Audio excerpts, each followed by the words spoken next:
Seja bem-vindo ao canal Teologia Acadêmica. Eu sou o Pastor Paulo e hoje vamos falar de fé na teologia do Novo Testamento de Roy Bezuque. Uma teologia espetacular. Vamos falar hoje sobre fé dentro dessa belezinha aqui. O conteúdo dessa teologia é espetacular. A minha tá velhinha. Indico para você essa teologia do Novo Testamento. E ela aborda as questões de fé aqui muito profundo. É de rigor acadêmico. Vamos ver um pouco sobre fé. Às vezes nós não fazemos distinção do conceito de fé, mas biblicamente, dentro dos originais, existe uma distinção muito grande entre a fé, que é pistes, e o crer, que é pisteuon. Nós vamos ver hoje dentro do Evangelho de João. Vamos lá. Para João, o conhecimento de Deus começa com o ato de fé pessoal em Jesus Cristo. Evangelho de João, capítulo 1, versículo 12.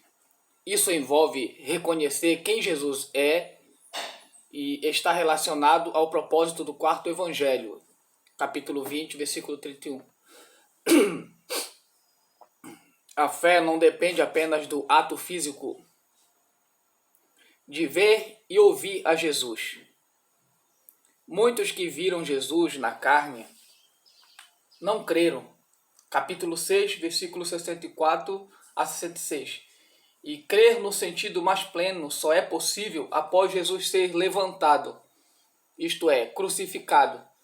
Capítulo 8, versículo 28. Por fim, há uma bênção reservada àqueles que não viram, contudo, creram. Capítulo 20, versículo 29. De um lado, crer envolve um novo, distinto tipo de visão, conforme ilustrado pelo incidente do homem cego de nascença e a conclusão a que esse homem chegou. Capítulo 9, versículo 1 a 41. Os olhos físicos do cego foram abertos e também seus olhos interiores, pois ele por fim veio a fé pessoal em Jesus. Versículo 38 do capítulo 9. Contudo, os fariseus não possuíam o sentido físico da visão, eram cegos espiritualmente e, de forma irônica, continuaram a mergulhar de cabeça nas trevas espirituais.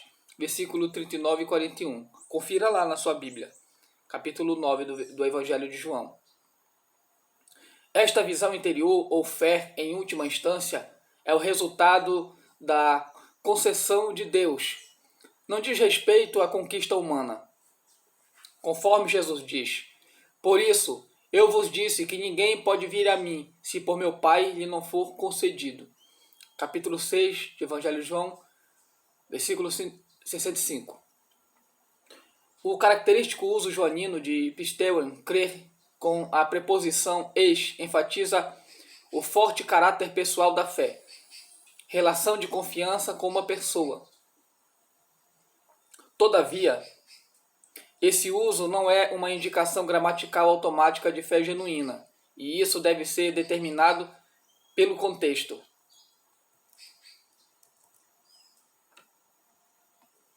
As epístolas joaninas demonstram uma preocupação especial em assegurar os leitores da genuidade de sua fé à luz da controvérsia cristológica que dividia as igrejas da Ásia Menor, as quais eram endereçadas.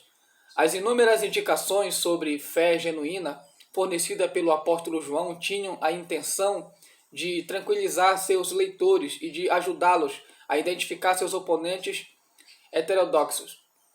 Para entender a questão da fé nas epístolas joaninas e no Evangelho de João, é importante observar que ele espera que a fé genuína resulte em alguma indicação que podem ser observadas pelo comportamento.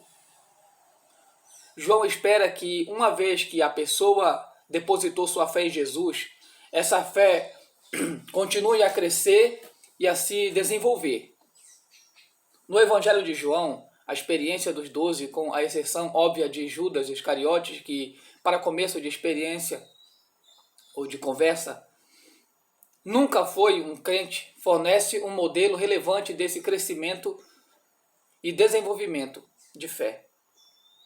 Nos escritos joaninos, não há distinção entre fé genuína e discipulado. Espera-se que os crentes sejam discípulos de Jesus e continuem a crescer em sua responsabilidade para com ele. Para João, há apenas duas categorias de pessoas: as que vieram para a luz e as que continuam nas trevas. Evangelho de João, capítulo 3, confirma isso, versículo 19 e 21. A fé em Jesus no Evangelho de João. É interessante observar que a palavra pistes, termo grego para fé, não aparece no Evangelho de João, embora o verbo pisteuor, crer, seja usado cerca de 100 vezes, sozinho e com várias preposições. Como o propósito do Evangelho de João é para que creiais que Jesus é o Cristo. Olha só o propósito do Evangelho de João. Para que creiais que Jesus é o Cristo, o Filho de Deus, e para que crendo tenhas vida em seu nome. Capítulo 20, versículo 31 do Evangelho de João. É de esperar que esse conceito receba grande ênfase nesse Evangelho. A ausência da forma substantiva é mais difícil de explicar, em especial uma vez que seu uso é frequente no resto do Novo Testamento. Cerca de 20 vezes no Evangelho sinóticos e 140 vezes nas epístolas de Paulo. A sugestão mais comum, provavelmente correta, é que João quis enfatizar o ato de crer mais que o conteúdo. No Evangelho de João, a fé é vista em termos de relacionamento com Jesus Cristo, a qual começa com a decisão de aceitar em vez de rejeitar quem Jesus afirma ser. Isto é, leva a um novo relacionamento com Deus, conforme afirma João 1, versículo 12. Mas a todos quantos receberam, deu-lhes o poder de serem filhos de Deus, aos que creem no seu nome. Uma das construções favoritas de João para indicar fé é o verbo pisteuo, com a preposição eis. Alguns estudiosos conjecturam que essa construção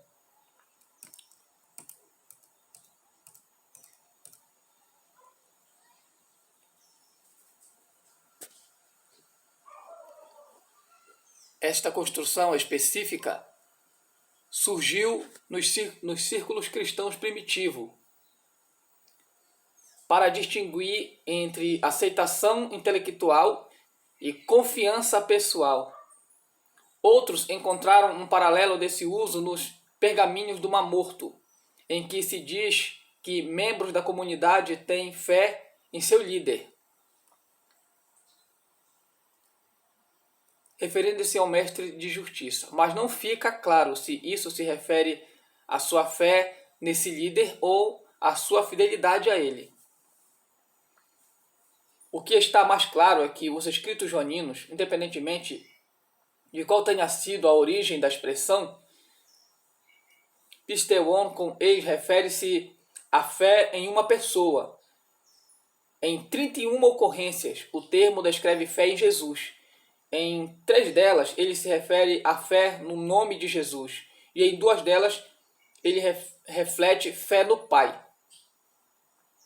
No paralelismo de João, capítulo 6, 35, em que Jesus diz: aquele que vem a mim não terá fome, e quem crê em mim nunca terá sede. Crer em Jesus equivale a ir a ele. Capítulo 7, 37 e 38. Repete o mesmo paralelismo entre ir a Jesus e crer nele. Quer a oração inicial de 14:1 seja entendida como indicativo, quer como imperativo, crer em Jesus compara-se a crer em Deus. Quando a multidão que seguiu Jesus até Cafarnaum, depois da alimentação das 5.000 pessoas, encontra-o as pessoas lhe perguntam: que faremos para executarmos as obras de Deus? Capítulo 6, 28. A resposta de Jesus indica que a fé nele é o que Deus espera. A obra de Deus é esta, que creiais naquele que ele enviou. Versículo 29 do capítulo 6. Outra construção usada por João com frequência, comparada ao uso de pisteuon com eis, é o verbo pisteuon com o caso dativo, que ocorre cerca de 20 vezes no Evangelho de João e 2 vezes em 1 João. Embora essa construção também possa se referir à fé genuína no indivíduo, há uma diferença na ênfase. O verbo pisteuon com o dativo é usado para se referir à fé em uma pessoa, tipo Moisés, capítulo 5, 46, tipo Jesus, capítulo 8, versículo 31, tipo o Pai, capítulo 5, versículo 24. Ou em uma coisa, tipo as Escrituras, capítulo 2, versículo 22, Palavra de Jesus, capítulo 4, versículo 50, capítulo 5, versículo 47. O elemento da confiança e do compromisso pessoais é menos enfático aqui. O contexto sugere que está mais em vista a mera aprovação ou a aceitação da mensagem. Os escritos joaninos usam poucas outras construções com pisteuon. Em João capítulo 4, 41 e 42, o verbo é usado com a preposição dia e o caso acusativo para dar o sentido de crer por causa de. Aqui, o acusativo, regido pela preposição, especifica o fundamento ou base da fé. E muitos mais creram nele por causa da sua palavra.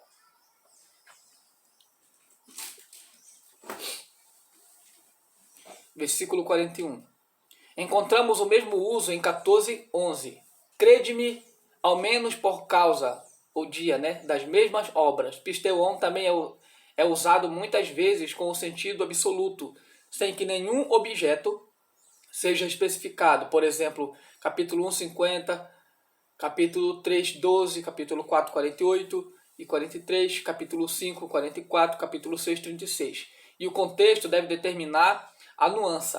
Às vezes, ele também é seguido de orações que, em geral, fornecem o conteúdo da fé.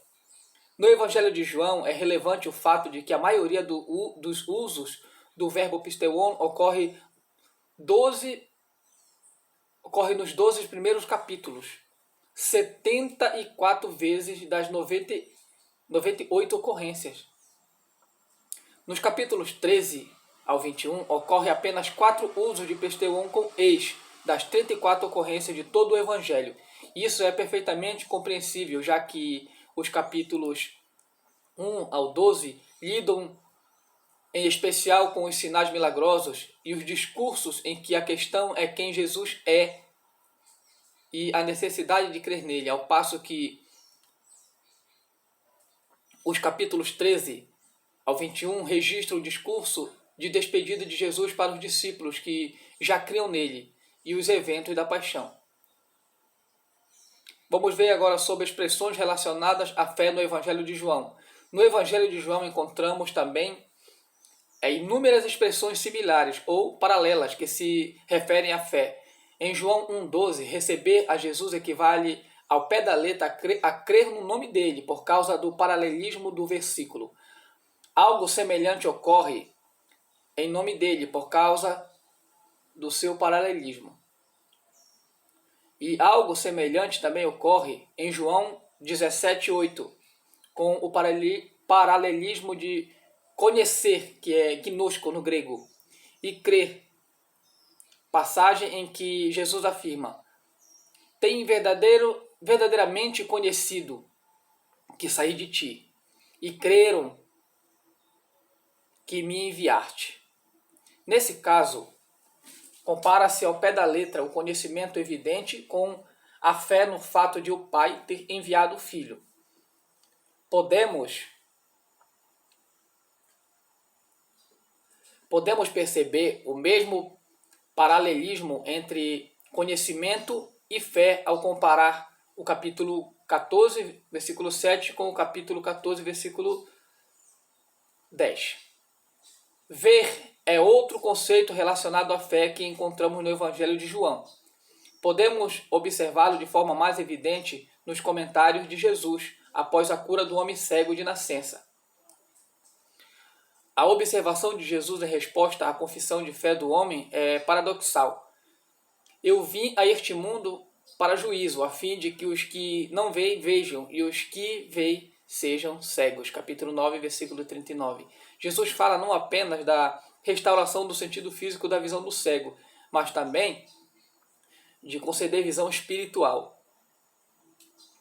Enquanto o homem que acabara de professar que cria em Jesus recebe visão física e espiritual, os fariseus, que possuíam o sentido físico da visão, lutam com a cegueira espiritual. Capítulo 12, versículo 39 e 40. O tema de julgamento mencionado aqui liga essa passagem ao capítulo 3, versículo 19 e 21, com suas imagens de luz e trevas.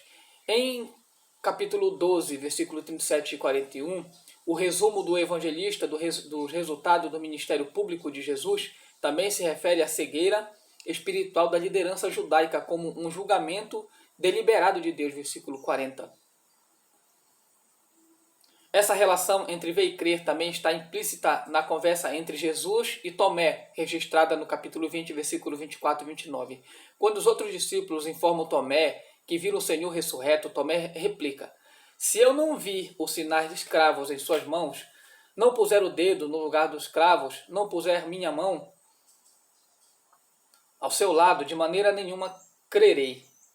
Versículo 25. Jesus, depois de aparecer para Tomé, diz-lhe: porque me viste, Tomé, crestes, bem-aventurados os que não viram e creram.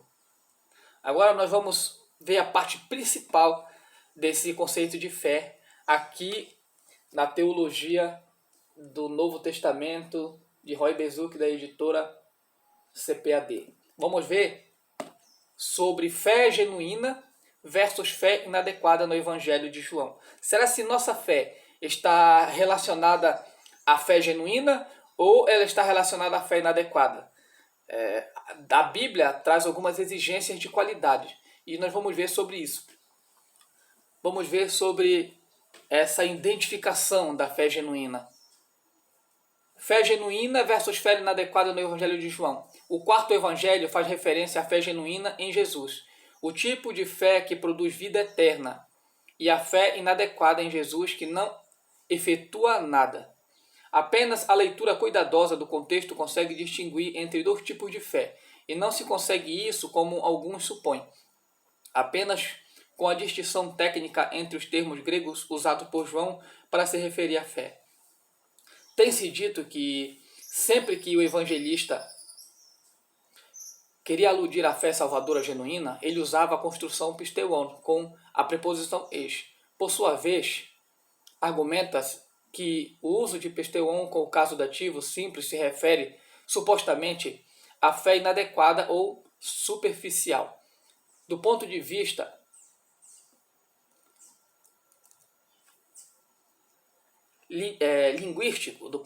linguístico, essa distinção não se sustenta. Encontramos exemplos no Evangelho de João das duas construções que violam essa distinção. Em João capítulo 2, 23, pisteuon com eis, que supostamente indica a fé salvadora genuína, quase com certeza se refere à fé inadequada. As pessoas em questão creram com base nos sinais milagrosos que testemunharam. É verdade que crer com base em sinais milagrosos é melhor do que não crer de forma alguma. Capítulo 10, versículo 38 do Evangelho de João. Não obstante, a resposta de Jesus a esses convertidos é suficiente para levantar dúvidas em relação à fé das pessoas. Mas o mesmo Jesus não confiava neles, porque a todos conhecia. Capítulo 2, versículo 24. O texto grego apresenta um jogo de palavras. O verbo grego do versículo 23, traduzido pela Bíblia ARC, que é Almeida, corrigida, traduzido por crer, é o do versículo 24, traduzido por confiar. E é o mesmo, a saber, pisteuon. Portanto, se esse é um crente genuíno, é muitíssimo difícil de explicar a recusa de Jesus de confiar neles, em especial porque o Evangelho de João classifica as pessoas em apenas duas categorias, as que vão para a luz e as que escolhem permanecer nas trevas. Capítulo 3, versículo 19 e 21. Então aqui a gente percebe, né, que mesmo eles crendo, Jesus não qualificava a fé deles como uma fé genuína. Jesus desconfiava deles, mesmo eles crendo. Então a gente percebe que existe uma distinção entre fé genuína, né, e fé inadequada. Todavia, pisteuon e o caso dativo simples, que supostamente se refere à fé inadequada em João capítulo 5, 24, são usados para a fé que, de forma evidente, é genuína, quando Jesus diz: quem ouve a minha palavra e crê naquele que me enviou, tem a vida eterna e não entrará em condenação, mas passou da morte para a vida. Na verdade, há diferentes nuances ligadas às duas expressões, veja acima. Mas a distinção não é entre fé genuína e fé inadequada. A fé inadequada também é o ponto de João capítulo 6, versículo 60 a 66. Muitos dos discípulos, após ouvir a fala de Jesus sobre comer a carne dele e beber o sangue dele, começam a murmurar, versículo 60. Em resposta a ele, Jesus comenta: mas alguns de vós que não creram, versículo 64. Depois disso, João acrescenta a observação de que Jesus sabia desde o início qual deles não cria. Provável alusão ao capítulo 2, versículo 24 e 25. E o trairia. A menção ao traidor, Judas, em conexão com esses falsos discípulos, coloca-os na mesma categoria dele.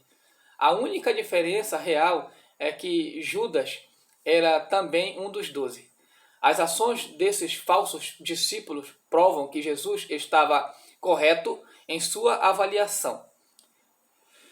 Desde então, muitos dos seus discípulos tornaram para trás e já não andavam com ele. Eram discípulos, criam nele, mas não andavam com ele. Que tipo de fé é essa? Está no capítulo 6, versículo 66 do Evangelho de João. A perseverança com Jesus é um sinal exterior da fé genuína. Então, aqui a gente percebe que a perseverança, o fato deles deixarem de perseverar, é uma prova de que, mesmo eles tendo algum tipo de fé, ela não se qualificava como a fé verdadeira, a fé genuína, a fé salvadora, a fé que promove a vida eterna. Outra passagem do Evangelho de João que lida com a fé inadequada é o capítulo 8, versículo 31 e 59. Vamos lá, se você estiver acompanhando. Nos versículos 31 e 32, Jesus diz a esses judeus que creram nele: se vós permanecerdes na minha palavra, verdadeiramente sereis meus discípulos e conhecereis a verdade, e a verdade vos libertará. Aparentemente, os judeus que creram faziam parte do grupo mencionado no versículo 30, versículo que informa que muitos creram nele. No entanto, surgem problemas na interpretação dessa passagem, pois logo fica evidente que os judeus que creram em Jesus, versículo 31, ainda eram vistos por ele como servos do pecado, no versículo 34, que não tinham receptividade para a palavra dele, no versículo 37, que não eram descendência de Abraão, versículo 39, mas do diabo, no versículo 44 confirma, e que eram mentirosos, está no versículo 55.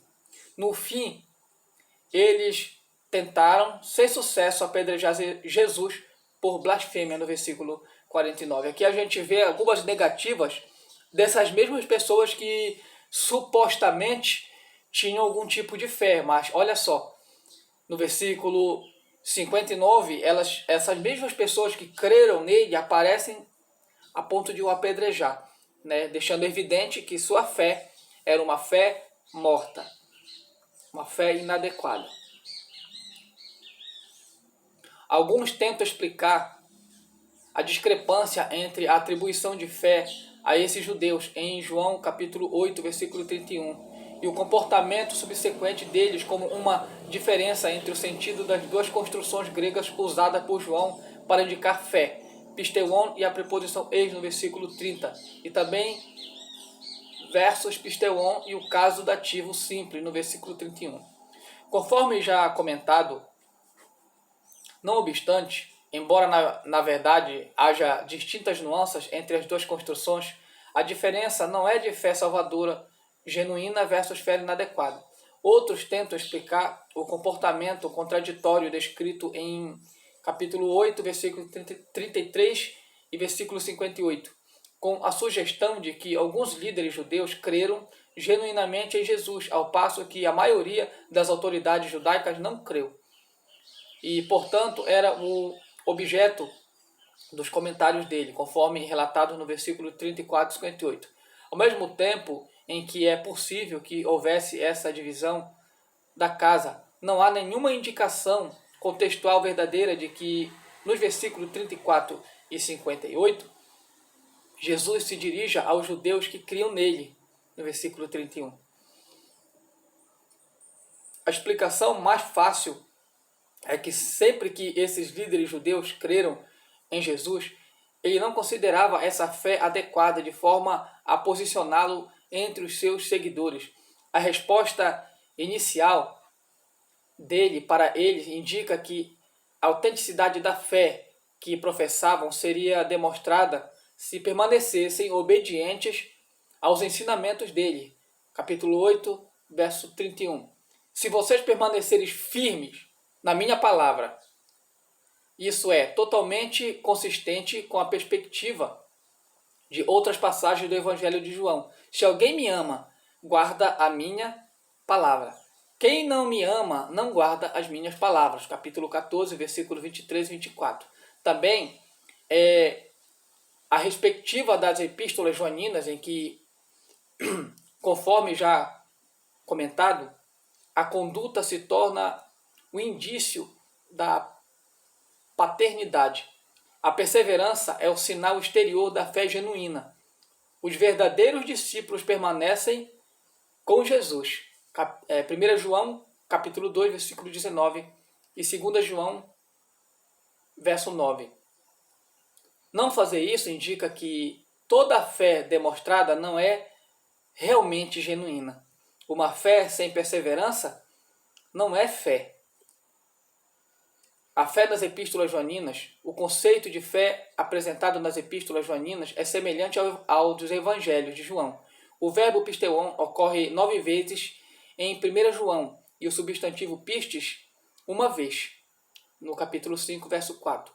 Em 1 João, pisteuon é usado 3 vezes com a preposição eis, capítulo 5, versículo 10, 2 vezes do versículo 13. E pisteuon é usado 2 vezes com o caso dativo simples, capítulo 4, verso 1, capítulo 5, verso 10. Os usos restantes são estes: absoluto, sem objeto determinado, ou seguidos de acusativo, capítulo 4, verso 16. E orações que especificam o conteúdo da fé, capítulo 5, verso 1 e 5. Não obstante, é importante observar que, embora haja apenas 10 referências ao verbo pisteuon e ao substantivo pistes nas epístolas de João, a fé salvadora genuína é discutida nelas com o uso de outros termos e outras imagens. Isto será discutido na sequência. Em 1 João, a primeira menção de fé, na verdade, acontece no capítulo 1, versos 6 e 7. Se dissermos que temos comunhão com Ele e andarmos em trevas, mentimos e não praticamos a verdade. Mas se andarmos na luz, como Ele na luz está, temos comunhão uns com os outros, e o sangue de Jesus Cristo, seu Filho, nos purifica de todo o pecado. Nesses 2 versículos, João emprega 3 conjuntos de imagens para se referir à fé genuína: a afirmação de comunhão com Deus, de viver pela verdade e de andar na luz. Andamos em trevas, como antítese de andar na luz. Denota que a pessoa não veio para a luz, isto é, não veio a Jesus, a luz do mundo. Capítulo 3, verso 19 e 21 do Evangelho. Para João, essa pessoa é descrente, independentemente de qualquer declaração que faça a respeito de ter comunhão com Deus. Ela pode declarar, ela pode se auto-justificar como tendo fé, mas se ela anda em trevas, se ela não tem comunhão, ela não tem fé genuína. 1 João, capítulo 2, verso 13 e 4, também fala de fé genuína versus descrença. E nisto sabemos que o conhecemos, se guardarmos os seus mandamentos.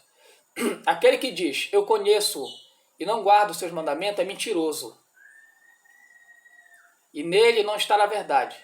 Esse é o paralelo perfeito à afirmação de Jesus a respeito do amor genuíno a ele, que resulta em obediência.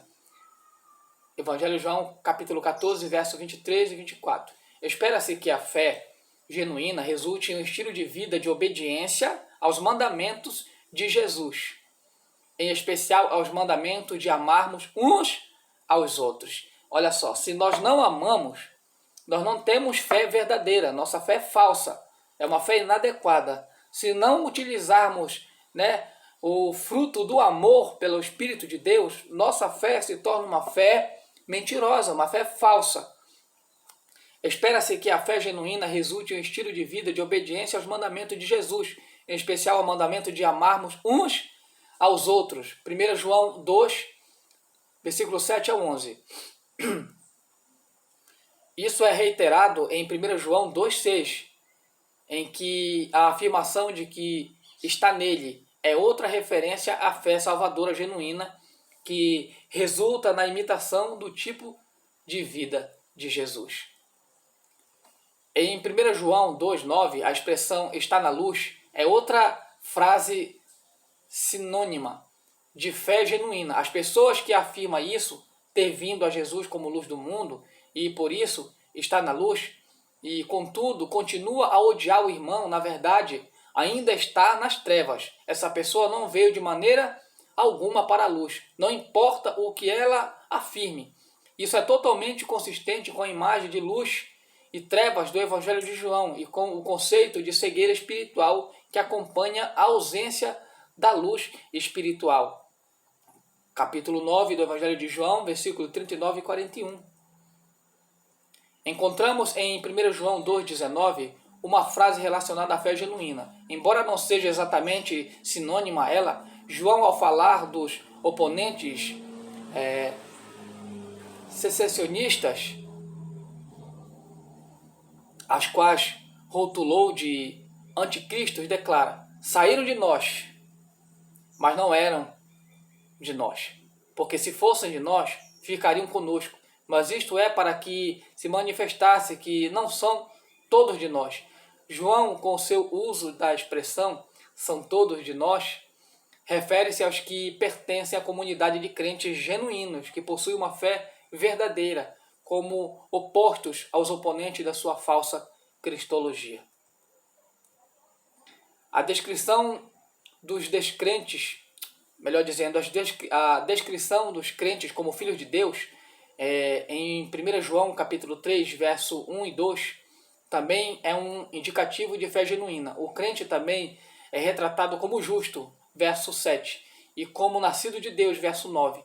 João, mais uma vez, enfatiza que o comportamento é um indício exterior que possibilita o conhecimento do crente genuíno em relação ao descrente. Nisto são manifestos os filhos de